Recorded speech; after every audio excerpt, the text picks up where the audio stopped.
Emma, what does a Brexit breakthrough actually look like today? Is it, sufficient progress, or is it actually deals when it comes to EU nationals and a deal on the Irish border?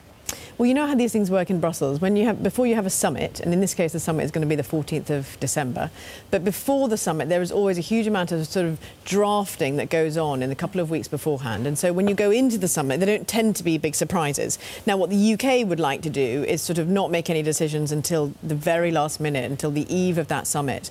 But the EU has always said that today is the deadline, and they have to come up with clear concessions on the 3 stumbling blocks if they want to make sure that at the summit they will get the green light for talks to move on to trade.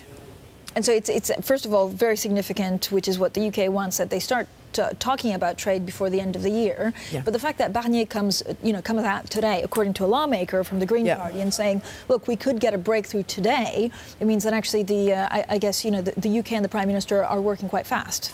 Yeah, so the UK officials were pretty negative last night, and today they have been saying, I mean, they've always pushed back against this deadline of today, but today they've sort of been saying, as Nera said, that it's a staging post, that it's not, the key crunch moment over lunch today.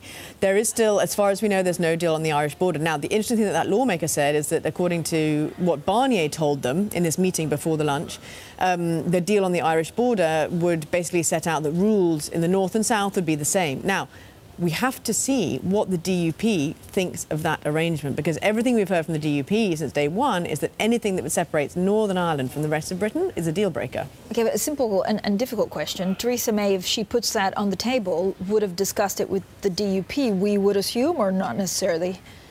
Yeah, you would assume. But I mean, in this whole thing, there's sort of spin and counter-spin. We have the Irish government being quite upbeat in public, saying something else, not quite so upbeat in private. And so, it's very hard to gauge in these sort of three-way talks. And of course, this is an issue that the UK had sort of thought had been parked. It sort of surprised them that it came back onto the agenda and that the EU was saying this has got to be sorted before they move on to trade.